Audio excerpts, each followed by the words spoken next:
Part 5. The rapidly falling snow covered Fute's grave and soaked the ground. It was as if a piece of my heart was torn away every time I threw soil into the grave with a shovel. Trying not to think about that moment, I opened the wooden drawer next to my desk, pulled a cigarette from the silver tray to my lips and smoked it with great pleasure, but something still seemed missing. The door of my room was knocked by a strong hand, and after wiping the tears from my eyes with the handkerchief I took out of the pocket of my broadcloth uniform, I shouted, "You can enter." Sesme appeared behind the door with a stern and serious look. "Rauf Pasha, I am disturbing you, but there is an important issue." "What is the important issue?" I said, my voice shaking and my eyes filling with tears. The eyebrows over his peacock eyes were stretched like a bow.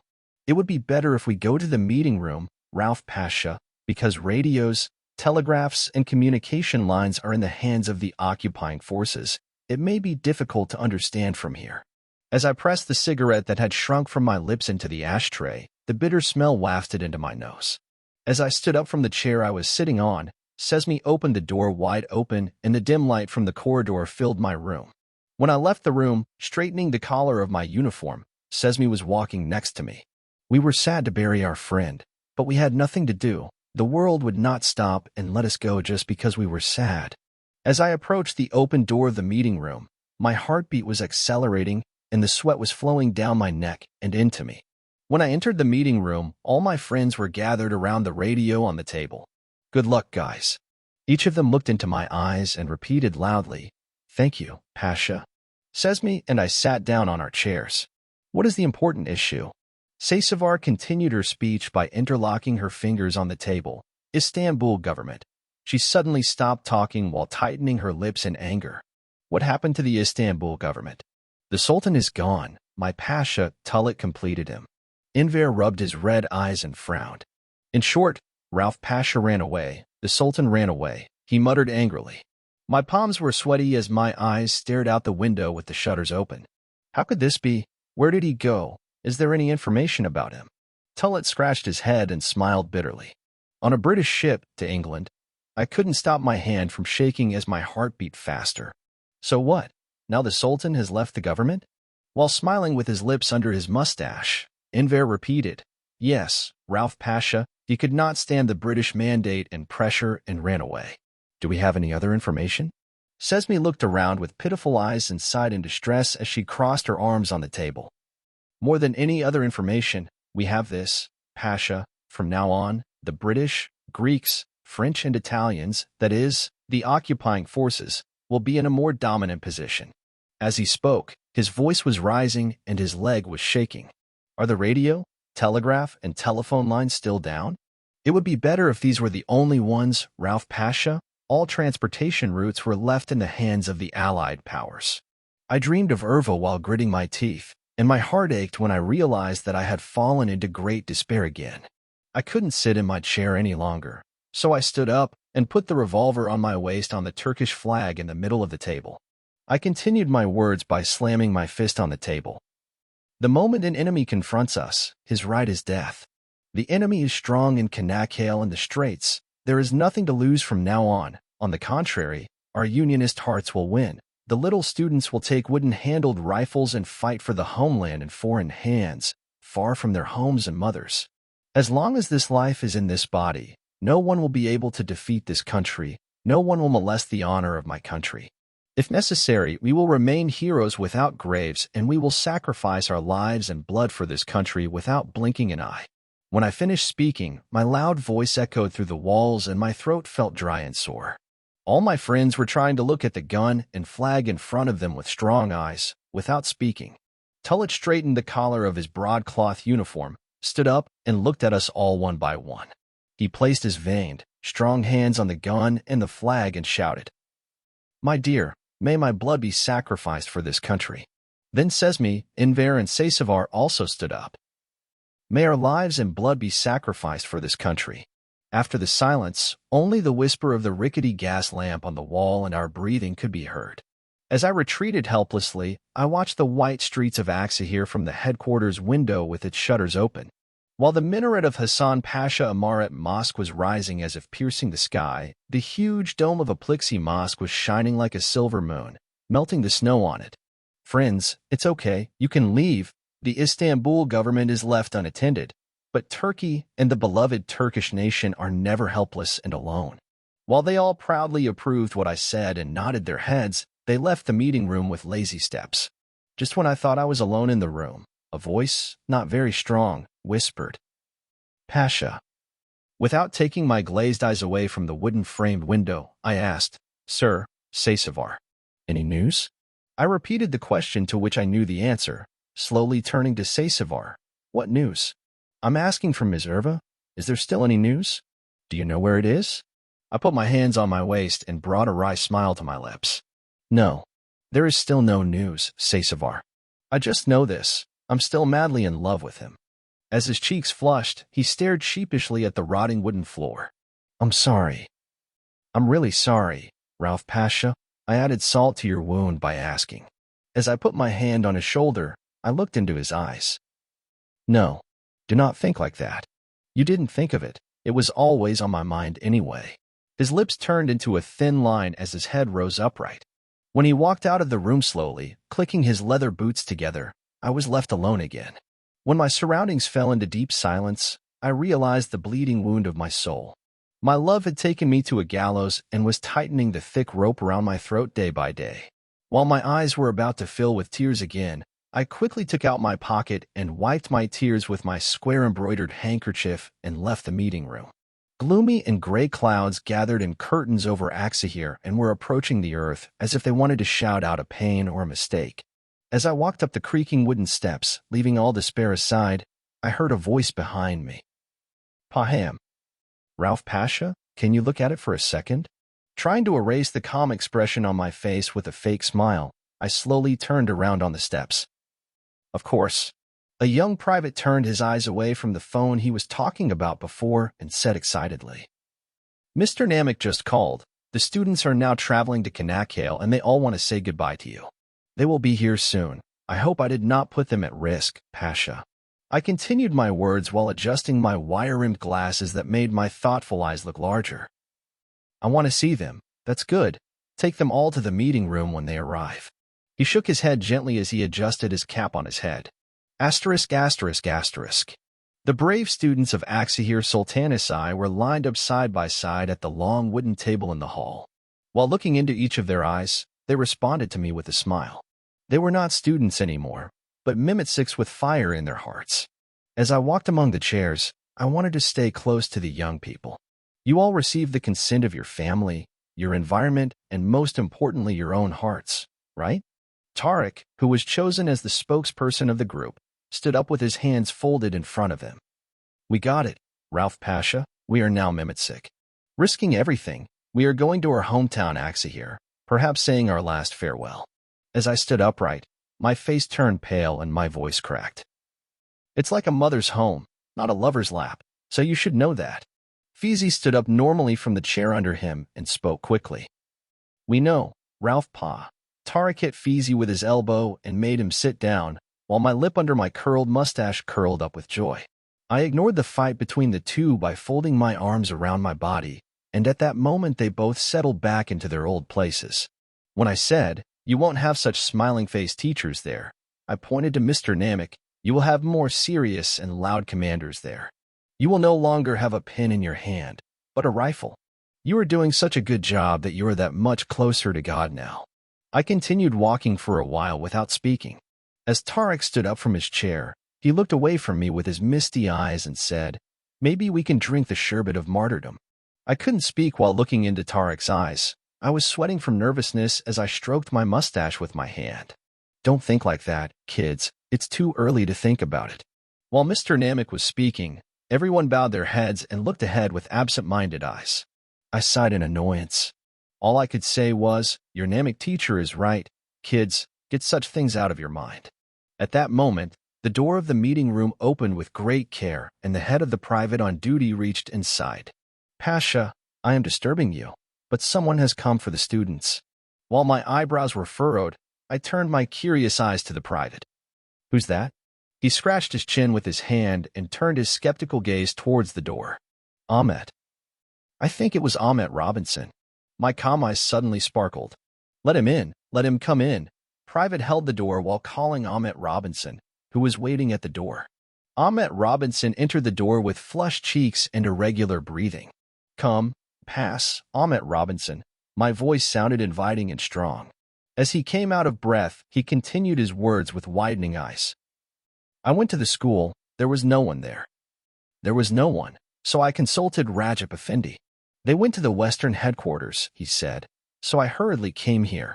He put his hands on his knees, took a breath for a while, and sat down on one of the empty wooden chairs. You did well, Mr. Ahmet. Your athlete identity has clearly spoken. While the students were laughing in unison, an arrow pierced my heart again. The joyful voices of the young people echoed on the statuary walls of the headquarters. When I turned my face to them, they timidly pulled themselves together. To reassure them, I smiled with my curled lips. These brave scouts are strong enough to go to the front, Rauf Pasha, even though they're young. My heart was beating like it was coming out of my chest. I know Ahmet Robinson, a heroic scout like you raised them. They will go safely and continue their education in Aksahir Sultanasai. Their teachers will be waiting for them at the school. While Namik and Ahmet Robinson were looking at Tariq and his friends with sweet smiles, the children had their heads bowed helplessly. Whatever we say is futile. Tariq crossed his arms in front of him and said, May God bless Ahmet Robinson, Namik Bey, you and all other teachers. Yes, from now on, we are not students. We will rush to the front as Mimitsik, and our place will be filled with new young people. They will be educated comfortably in the Sultan, and they will fall in love comfortably with their loved ones. Let our story not be left unfinished. Let the dreams of an entire army not be left unfinished. Let us write an epic with those half-stories. Fizi spoke while wiping her teary eyes on the chair she was sitting on. I couldn't get enough of my mother. I couldn't get enough of my loved ones. I couldn't get enough of my friends. But I'm going to the front without even looking back so that I won't have a homeland that I can't get enough of in the future. Maybe I will become a hero like you, Rauf Pasha. Maybe I will become a martyr like my commander Fiat and write my name in history. I was patting his shoulders while crying inside. Mr. Namik checked the time on his leather strap watch with a yellowing screen and spoke. You are already heroes. You were even braver than me. May God forgive this nation and its children like you. Come on, guys. We're going to be late. Let's say goodbye and go. At that moment, Ahmet Robinson stared out the window with his calm gaze and did not make eye contact with either Tariq or Fizi. While all the young people said goodbye to me and my friend Enver and walked out the door, Tariq and Fizi remained in the room. Both of them came to the exit door, dragging the leather sandals on their feet. Please forgive me, Commander Rauf. While Tariq's voice sounded sad, Fizi remained silent. Well done, brave men. Both of our eyes were red as we made eye contact with Ahmet Robinson. We felt even worse as we looked at the young people leaving the headquarters outer gate step by step. Tariq, moving his misty eyes among the houses with bay windows on the narrow and gloomy street, said, Goodbye, beautiful Aksahir. I couldn't manage to say goodbye to you. But goodbye, he said. My heart was jumping as the tears that I had been trying to hold back for hours were flowing rapidly. Asterisk, asterisk, asterisk. As I pressed the keys of the typewriter on my desk, small and black letters filled the white paper. I had come a long way with my novel. I keep my promise to you, Irva. Look, I'm moving away from the revolution and turning my face to art. While I was taking a break from writing, I took my burning cigarette from the ashtray and took strong puffs one after another. At that moment, Saysavar quickly knocked on the door and entered. Pasha. My eyes widened in panic as I said, Sir Saysavar. While swallowing forcefully, he handed me the paper in his hand. You have a telegram from the governor of Konya, Semil Bey, Pasha. While my lips curled curiously, I asked without taking my eyes off the paper. To myself? Or to the headquarters? His eyes, widening under his eyebrows, wandered between the small letters. He personally came to your name, Rauf Pasha. As he placed the paper on my desk, he took small steps backwards. Okay, you can leave, Saysavar. While my hand was quickly opening the paper, Saysavar left the room by closing the door. When I opened the paper, my eyes started to move rapidly between the lines. Dear Rauf, I am writing this letter to you from Konya governorship. Our country is being dragged into a brutal and scrupulous and cold war day by day. While I was trying to stop the war by trying to prevent the lives of our country's children in this war, I saw that you were doing the exact opposite. The organization you call Union in Progress is nothing but nonsense. There is a death sentence against you. Don't continue this stubbornness any longer. No one will understand us but us. Come, let's act in unity. Your organizational speed is very strong. The people of Kanya are falling for your pink lies. The people of Axahir have surrendered to your captivity. I want you to immediately leave the headquarters to the soldiers fighting for the future of our country. Come, let us forgive you and save our homeland from this war by making common and good decisions with the Istanbul government. Because you will be hurt all the time. We are as helpless as you. We are worried about the future of our country alone. As long as you trust us and our army fighting for us. We would like to host you at a nice dinner in Konya, but we do not even want to see the Committee of Union in Progress next to your name again. Simul Kamer, Governor of Konya. While reading the article, my trembling fingers crumpled the straw yellow paper into a ball. As I clenched my teeth, I felt the intense taste of blood on my dry lips. I heard whispers coming from my nose as I breathed rapidly. My voice shook as I shouted, "Fiat." It felt as if Fiat was going to stick his head out from behind this door and say, "Come here, Ralph Pasha." In my momentary emptiness, my heart ached and my eyes misted. As I threw the paper onto the table, I called out to the door again. Say Savar. Say Savar. Along with the squeaky door, the intense smell of cigarette smoke licked my nose. I'm listening, Pasha. Take this telegram, write a reply telegram in accordance with this text, stating that we will not accept this, and send it to the governor of Konya, Simul Bey. Let him learn the spirit of union and progress and Kaveh Milli. While my voice was shaking with anger, Saysavar looked at me with her sparkling eyes. Yes, my Pasha. He left the room, pressing the paper in his hand tightly to his palm. At that moment, I couldn't stay in the chair I was sitting on as my eyes, shining with anger, were turning around as if they were coming out of their heads.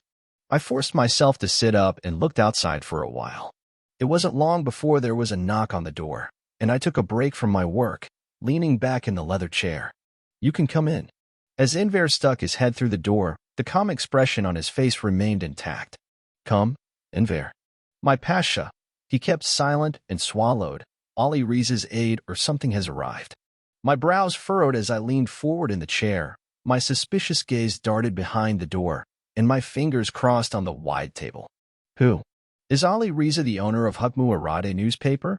While Enver stroked his strong and shiny mustache, home. Yes, Ralph Pasha, he said. Okay, take it in. Let it lay whatever eggs it wants. I took the cigarette out of the tray, brought it to my lips, lit it, and took deep breaths one after the other.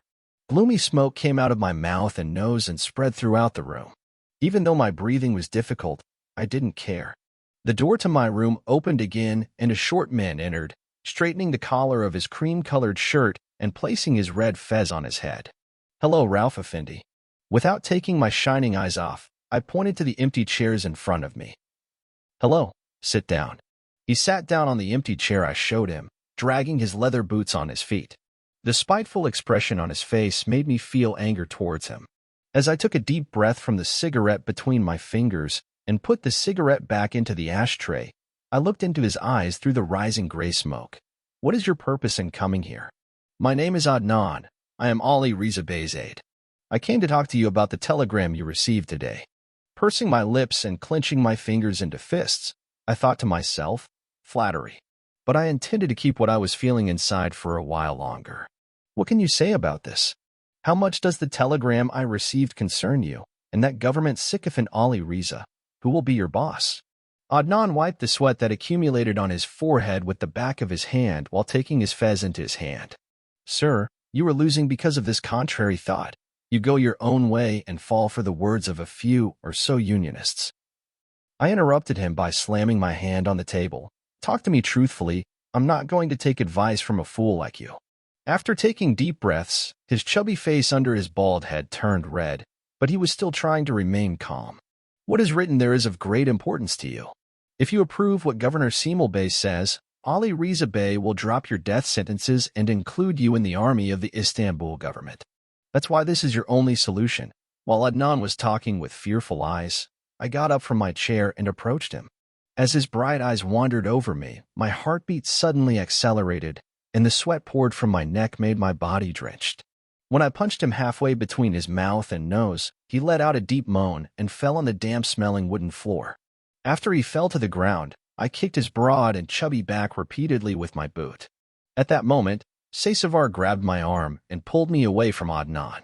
Give my greetings to Ali Riza. It would be good for him to run away too. He shouldn't be seen around here much from now on. Next time he should come personally, not you as an aide-de-camp. It would be nice to have tea with each other. While Adnan was making a tampon for his bleeding nose in the middle of his chubby face, he quickly left my room after picking up his fez that had fallen on the floor. As he was leaving, Enver hit him hard in the back and pushed him out. What happened, Pasha? What does this Italian nonsense say? I sniffed angrily. The governor orders us to comply with Semel Bey's instructions. I wonder if their faces don't turn red when they offer us things they can't even dream of. Our death sentence will be reduced and our ranks will be given back. While my voice was coming out mockingly, Enver's lips under his curled mustache whispered angrily. As my heartbeat accelerated, Saysavar sat me on my chair again and looked into my eyes and said, "Please calm down, Pasha. The Istanbul government is going bankrupt, and these are their last efforts." While loosening the buttons of my broadcloth uniform, I took deep breaths and looked at Saysavar with my misty eyes. That traitor called Ali Riza will not be able to escape. I will hold him accountable for his actions. I hit my fist on the table. While my friends were watching me with shy eyes, I continued my speech in my calm voice. Friends, we will make Kaveh Milli dominant in Konya and Aksahir. Just like in Samsun, just like in Erzurum, just like in Amasya and just like in Shivas, let our revolutionary hearts beat together with our people and for our homeland. God help us and get half. Amen, Pasha. Don't worry, this nation will give the enemy's boots the punishment it deserves. As I put my cap on my desk back on my head, I stood up and walked down the steps quickly. The cold weather had softened a little, but the bitter cold that licked one's face was still showing itself sweetly. While I was smoking with great pleasure the cigarette I took out of my silver case, the sun began to slowly set over the mountains surrounding Aksahir, turning the dawn blood red. Asterisk, asterisk, asterisk. Dear Irva, I'm very curious where you are now and what you are doing. My heart aches deeply when you are not around. Maybe if I knew where you are and was sure of your safety, this pain in my heart would ease a little. Thinking of you and imagining your hair falling on my shoulder while I'm being thrown into a bitter war hurts me more than ever. As I write this letter, I don't even know if it will reach you. It turns out that love is such a special feeling. It is the one that is closest to you even when you are far away from you, with his heart and eyes. I am still reading the novel you gave me, Crime and Punishment, with great pleasure. Even if I am at war, I will keep my promise to you and turn away from the revolution and turn my face to books. In these days when I am very sad and hopeless, I have only one hope, and that is to be able to meet you after sending the enemy from my country, to meet you in the streets of free Aksahir, to look into your eyes. I couldn't say goodbye to you, but I miss you so much, Irva. I can feel my heart and emotions burning so much for the first time. I'm in love with you. I hope you're in love with me too, just like you held my hands in front of the Grand Mosque. Ralph. As I put the pen in my hand to the edge of the letter whose ink was not dry, I took a big sip of my rabbit blood tea while the smoke was next to me. The tears that flowed from my eyes dripped from the side of my nose onto the woven carpet. While I was just looking at the letters scattered on the paper, I took another strong sip of my tea, finished my tea, and left the empty glass aside on the table. While the moon was illuminating the streets of Aksahir, whose snow was melting on the edge of a clear night, gloomy rays of light were filtering through my tulle curtains and reflecting into my house from the bay window. I felt the ground beneath my feet shake like an earthquake. The thin glass on the sills was shaking as a force exerted pressure under my feet. Excitedly, I stood up from the sofa I was sitting on and threw myself in front of the window. No, this is not an earthquake, I whispered through my lips. Because the Italian soldier's jeep was making a night patrol, shaking the sky and the earth. While the thick and patterned tires of the jeep were moving through the snow masses, 2 soldiers were following the jeep, checking the houses with machine guns in their hands. After the jeep passed, I nervously hid behind the curtain to avoid making eye contact with the soldiers. The sweat was flowing down my forehead and onto my neck. While the Italian soldiers were moving towards the end of the street, looking at the windows of the houses with timid eyes, I ran excitedly to the phone on the desk. When I came face to face with myself in the stained oval mirror, I saw that my face was red with excitement. I picked up the dusty handset of the phone and dialed the number of Sasevar's house. But the phone was not ringing, it was making strange noises. Later, when I remembered that the communication lines were cut off, I put the phone receiver back down with misty eyes. I folded the letter lying on the table and carefully placed it among Irva's handkerchief in my drawer. I grabbed my revolver, put it on my waist, clenched my teeth and clenched my hands into fists. The wooden door of my house was stolen by a strong hand. While the red roar of the crackling fire from the fireplace licked my face, I went down the stairs quickly. When I opened the door with excitement, I saw Sasevar standing in front of me, out of breath. After moving my amber eyes on him for a while, I asked, "What happened, Sasevar? What's up?" He swallowed hard, his face red as he breathed with difficulty. Mansion, he said, but could not continue. Sasevar, calm down. What happened to the mansion? He stood up, supporting himself on the wooden banister with his hand. They set fire to the mansion, Ralph Pasha. When they seized the headquarters, they set fire to the mansion where we held our meetings. As his voice came out bitter and desperate, I stared at the open sky with my narrowed eyes. So they burned the mansion.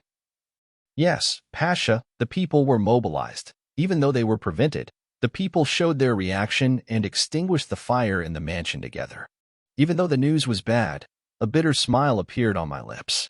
Even this is pleasing. The people are showing their strength and showing their own spirit. What will we do now, Pasha?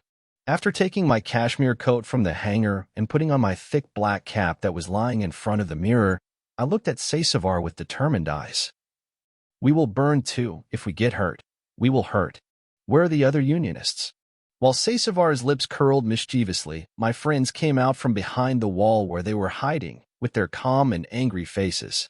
We are here, Ralph Pasha.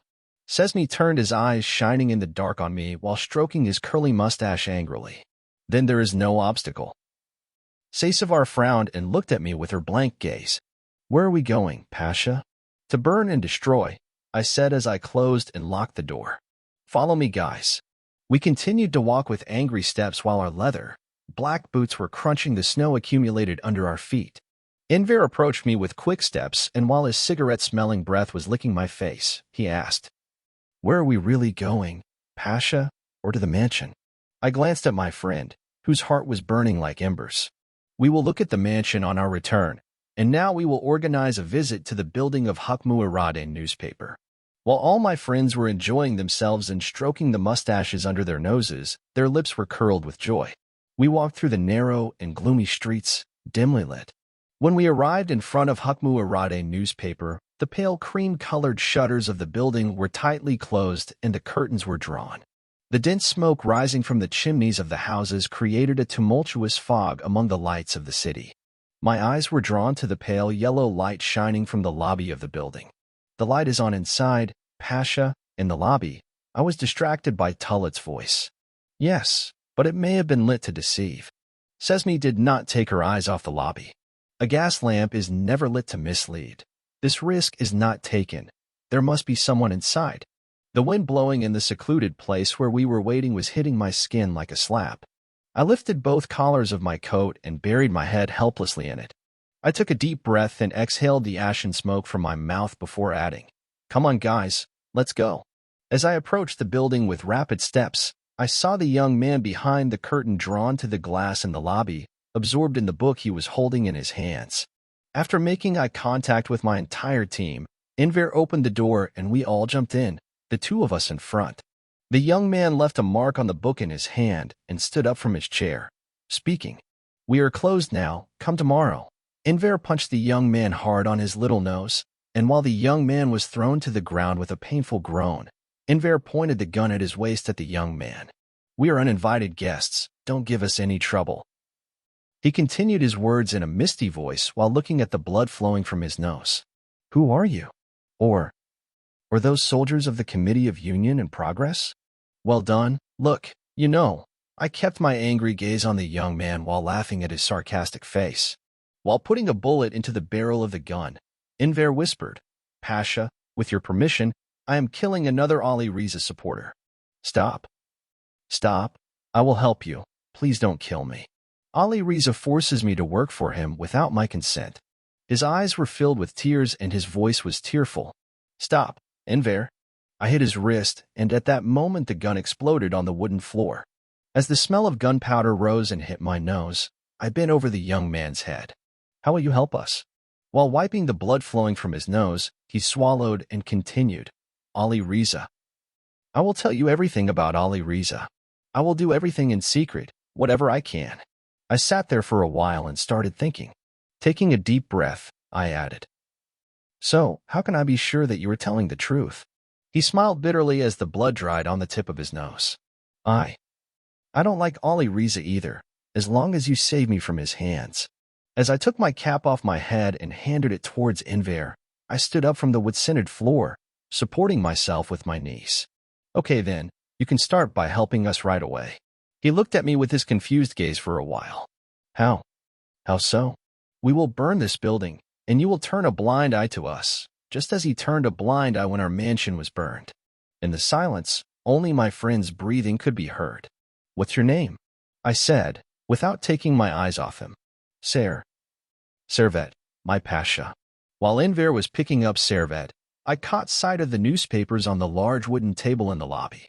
Sesme, can you turn off that gas lamp? Let's not draw attention to the occupying forces. Sesme quickly turned off the gas lamp, dragging her large body. As the lobby became dimly dark, I took out my Zippo lighter and flashed it.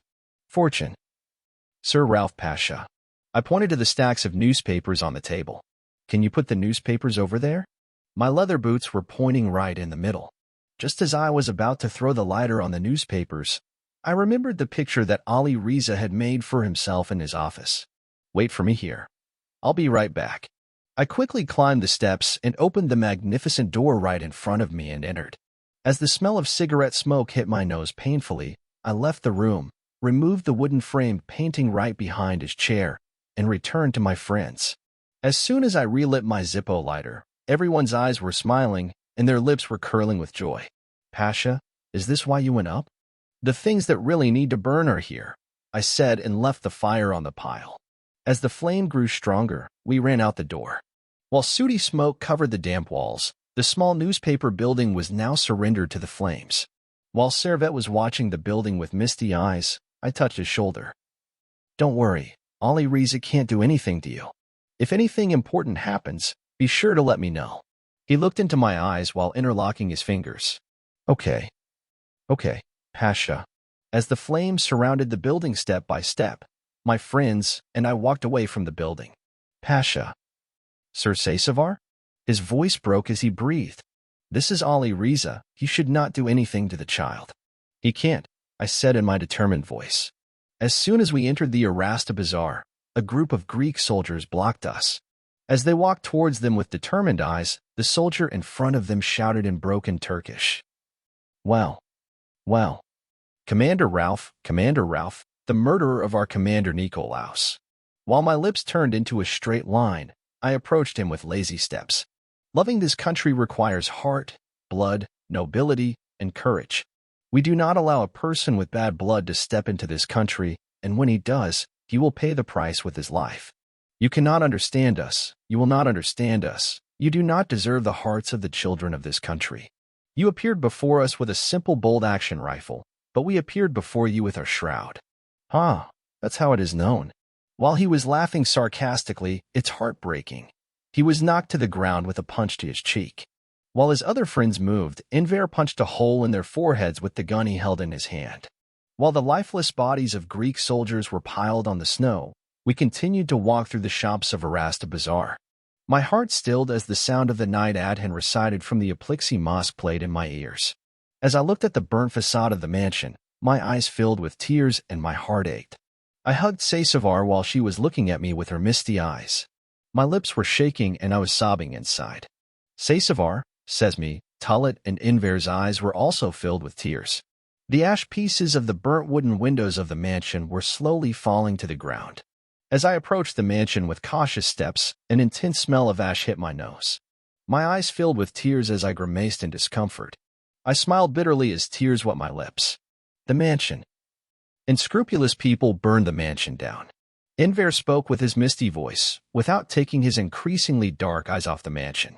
That's the way they are, Ralph Pasha. They don't dare to come across us. They will burn our mansion." While his voice was shaking, my long and thin fingers were balled into fists. Sasevar said as she grabbed my arm and pulled me towards herself. "Pasha, please do not come any closer. Parts may fall from above." I turned my helpless and tearful eyes to my friends. They were all watching with rapt attention the facade of the mansion that had turned to ashes. Tullett scratched the beard on his face and added in a sultry voice, "I met you here. Any mansion would be too small for your burning heart, Pasha. The love of your homeland is always burning brightly in your hearts. I have always been proud of myself for walking this path with you and bringing your uniform back to you." I patted Tullett on the back. "I have always been proud of being a commander of the Committee of Union and Progress on this path.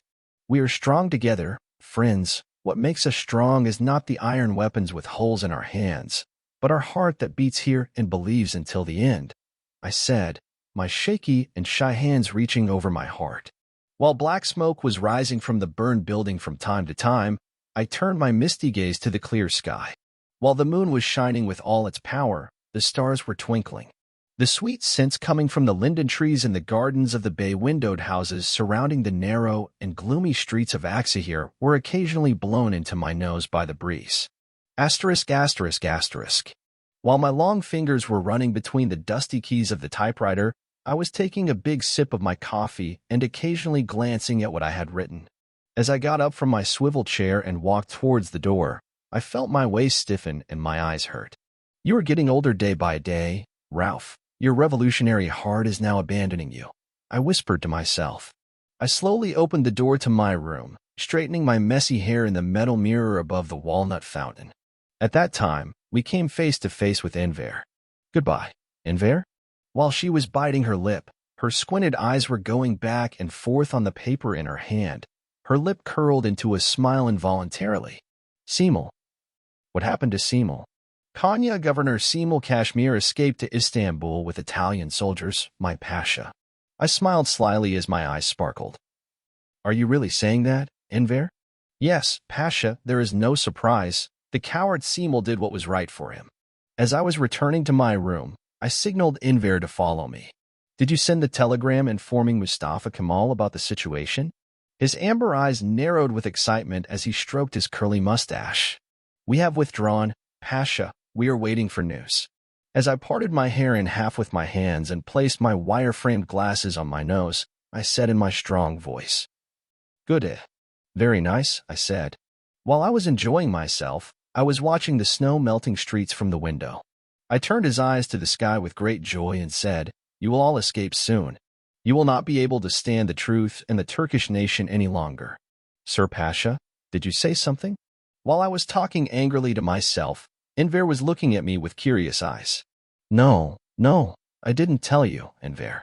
As I turned my face to the window, I looked at the bright sun rising with all its power through the snowy mountains. I was filled with great peace. I didn't even send the letter I wrote to Erver, because I had no idea where she was. As I desperately set up my chair again, I pulled a cigarette from my table and raised it to my lips. After inhaling a lot of smoke into my lungs from the cigarette I lit with my Zippo lighter, I blew it out in distress. As soon as Enver left the room and closed the door, my lips curled into a deep smile of victory. I continued to smoke the cigarette between my fingers with great pleasure. The sweet coolness of the evening filled my room through the window whose sill I removed. While the scent of the linden trees mixed with the scent of the geraniums, I could hear the sound of melting snow. The bitter cold in the air had broken and the air had softened a little. I was sticking my head out the window and inhaling the pleasant smell that washed the streets of Axahir. While the flickering kerosene lamp was burning on the wall of my room, the pale redness was reflected out of the glass. I was startled like a little child by a knock on my room door. As I turned my head back to my chestnut-scented room, I slowly closed the wooden windowsill. I sat at my desk, rubbing my hands. "Come." The door opened quickly. Sasevar's worried face was just looking at me. "Ralph Pasha, sir. Servet has arrived." While trying to remember wealth, Sasevar corrected. "From Hukmu Arada newspaper, what they have to say is important." "Okay, let him come. Let him come." My eyes became thoughtful as I stroked my curly mustache. Servet took off his red fez with a polite hand gesture out of respect and entered the room with shy eyes. "Can I come in, Pasha?" Come, come, sit down, Servet. He sat down in his chair, shaking off the dust grains on his black jacket. What is so important that you are going to tell me? He swallowed and scratched his face. He got angry when he saw the building burn down yesterday. His voice trembled. He immediately gathered us in his own house, and when things did not go as planned and the governor of Konya, Semil Bey, fled to Istanbul with the Italian forces. He felt cornered, because he was a little bit lonely in Aksahir. After remaining silent, Servet looked at his feet and interlocked his fingers. What he said gave me great pleasure. Did he say anything about us? His eyes widened with concern. He said, I will root out those Committee of Union and Progress terrorists who did this from the country. Believe me, even I laughed at this, Rauf Pasha. Ali Riza, just like his friend Semil Bey, Servet is over.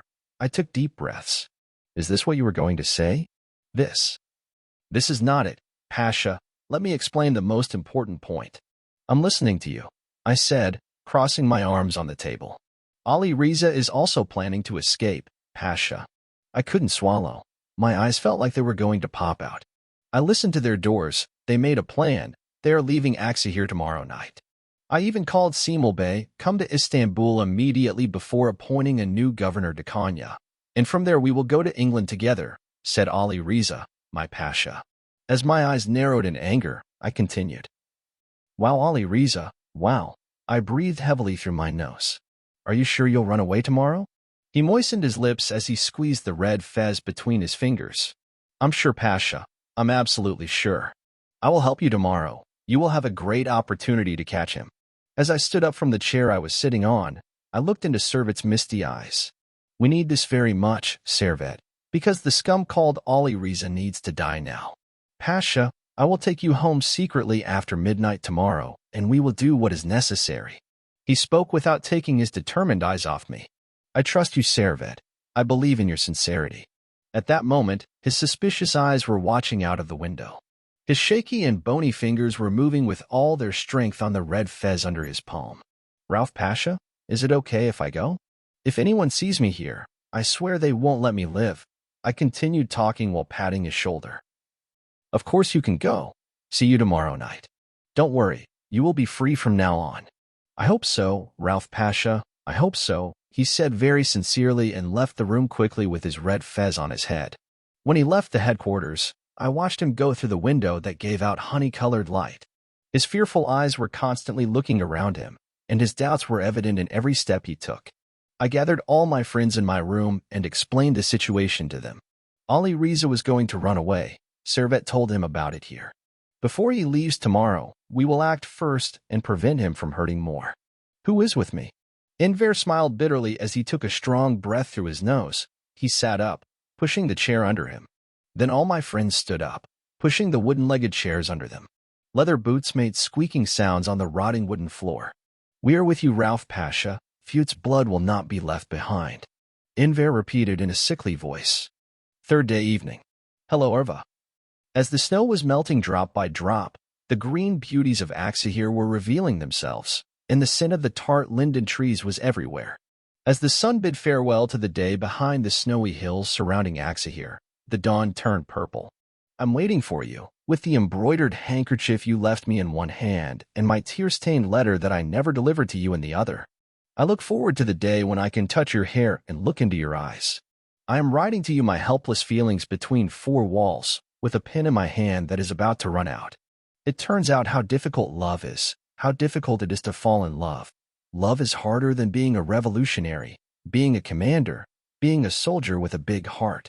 I don't know whether it is the fact that it is impossible or the fact that it's heartburns that makes it beautiful, but all I know is one truth. That's because I still love you. I loved you with your warm heart in the war that started on a cold winter day. I loved the way you walked towards me as a silhouette in the darkness. I used to believe that I would change the world with a revolution. I believed that I would change the world as a brave and sick commander until I touched the art-filled library in your heart. You were good for my soul. It was as if you completed my unfinished soul. Erva, love made me believe that my soul was incomplete and that you completed it. Rauf. I looked up from the article I was writing at the sound of Grandma Paloma's voice. Here you go, Grandma Paloma. What's wrong with you, my child? You write in anger. I called out to you. but you didn't hear. I turned my sorrowful gaze away from Grandma Paloma. To Ova. I am writing a letter to Irva. Of course she will send me a few words. My misty eyes shifted to the half-empty paper in front of me again. I made soup. Can you eat it hot? My lips curled involuntarily. No. No, I can't eat it, Grandma Paloma. I don't have much of an appetite. Thank you. As her cotton-like white hair fell over her shoulders, she watched me with pitiful eyes and caressed my thick, wavy black hair with her trembling fingers. Don't be like this, my child. You are skin and bones with grief. I remained silent. I did not respond to your sultry voice. I continued writing to you at full speed. I felt relieved with every sentence I wrote to you. It felt very good to tell you my troubles. Spring is coming to Axa here, do you know? The branches of the trees turned green and cherries started to bloom. You are missing a little bit of everything, more than ever. As the evening ended on the third day, the moon took its place in the sky again. The narrow and gloomy streets were shouting for freedom despite everything. While I was trying to finish my novel behind this small window, the gloomy and peaceful rays of moonlight were falling on my typewriter, curtain by curtain. Look, the evening adhan is also being recited. While the sound heard from a Plixie mosque nourished my ears, the smell of roasted tahini halva and arasta bazar sometimes reached my nose when I went out the window. Nothing has taste, nothing has joy. I just lost myself, walking around like a soulless body. It turns out that love is so difficult. It is scarier and more cruel than a war. What I have to say is neither far nor near. I am writing to you from the middle of my love.